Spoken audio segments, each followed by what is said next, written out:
গ্রামের ভাঙা জমিদার বাড়ির সামনে রাস্তা। বিকেল গড়িয়ে সন্ধ্যা হচ্ছে।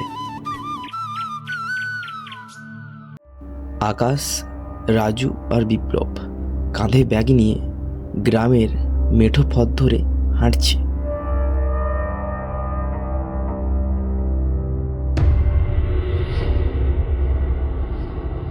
বিপ্লব তখন বলল যে, আজ রাতে আমি এই গ্রামে সবচেয়ে ভয়ানক ভিডিও শ্যুট করব। সাবস্ক্রাইবাররা দেখে চমকে যাবে। আর হঠাৎ করে রাজু বলল যে, ভাই আমার তো খুব ভয় করছে, চল না ফিরে যাই। তারপর ওই গ্রামের সব থেকে পুরনো লোক রহমত চাচা ওদের সামনে এলো এবং এসে ওদের দেখে ওদের সামনেই থেমে গেল। চাচা তখন বলল যে, খোকা ওই বাঁশ বাগানের ওধারে যাস না, ওখানে বাতাসেও কথা বলে আর ছায়া মানুষের রূপ ধরে।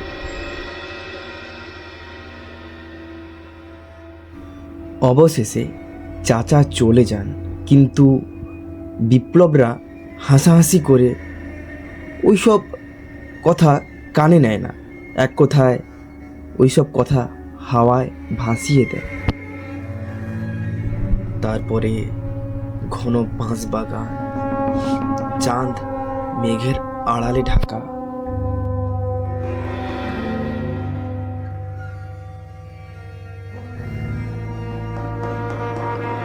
আলোয় দেখা যাচ্ছে যে বাঁশ গাছগুলো একে অপরের গায়ে লেগে অনায়াসে কাঁচ কাঁচ শব্দ করছে। হঠাৎ করে বিপ্লবের মনে হলো যে তার পেছন দিয়ে কেউ হেঁটে গেল, কিন্তু সে পেছন ফিরেই কাউকেই দেখতে পায় না।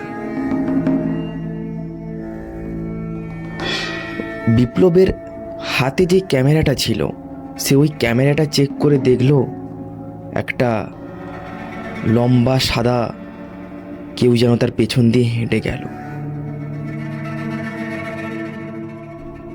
তারপর তারা তিনজন কালীতলা একটা নামক মন্দিরের সামনে এসে পৌঁছালো, যে মন্দিরটা ছিল লতা পাতায় ঢাকা। তারপর মন্দিরের বারান্দার সামনে সবাই দাঁড়িয়ে রয়েছে।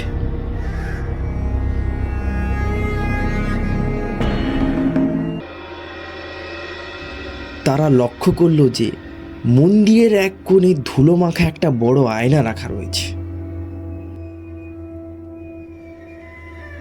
তারপর সবাই মিলে ওই আয়নাটার সামনে যায়।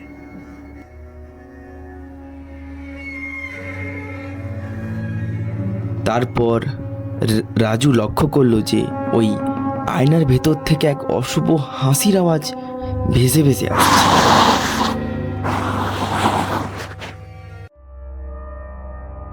আকাশ তাকে ওখান থেকে সরিয়ে সে ওই হাসির আওয়াজটার অনুভব পেতে ওই আয়নার সামনে দাঁড়ায়।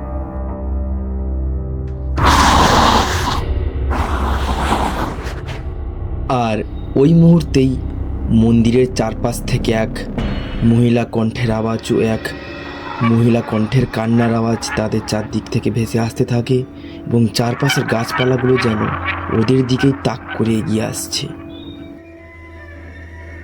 মন্দিরের চারপাশে ঘন জঙ্গল। আকাশরা পালানোর চেষ্টা করছে, কিন্তু তারা যতবারই পালানোর চেষ্টা করছে ওই বারবারই মন্দিরের সামনেই এসে তারা থেমে যাচ্ছে, কিছুটা যেন তারা গোলক ধাঁধায় ফেঁসে গেছে। তারপর আকাশ লক্ষ্য করলো যে গাছের ওপর কোনো একটা ব্যক্তি বসে রয়েছে। আকাশ ভাবলো এটা বাস্তব নয়, না না না না না এটা বাস্তব নয়, এটা আমাদের মনের ভয়কে ব্যবহার করে তৈরি করা বিভ্রম। তারপর আকাশ পকেট থেকে একটা ম্যাচিস বের করে আগুন জ্বালাবে বলে ভাবে এবং সবাইকে আকাশ বলল যে তোরা সবাই চোখ বন্ধ কর, আগুনের তেজ আর মনের সাহস থাকলে এই মায়া আমাদের সামনে টিকবে না। তারপর আগুন জ্বালার সঙ্গে সঙ্গে ওদের চারপাশের অন্ধকার নিমেষেই মিলিয়ে যায় এবং চারপাশে যে এক অশরীরী প্রবেশের অনুভব ছিল সবগুলোই যেন অন্ধকারে মিলিয়ে যেতে থাকে। তারপর গ্রামের বাড়ির উঠোনে ভোরের আলো ফুটছে। তারপরে বিপ্লব ল্যাপটপে তাদের করার যে দৃশ্যগুলো যে ক্যামেরায় ধরেছিল সেগুলো একটু চেক করতে থাকে। হঠাৎ ঘরের মধ্যে থাকা আয়নাটায় একটা আঁচড়ের শব্দ হয়।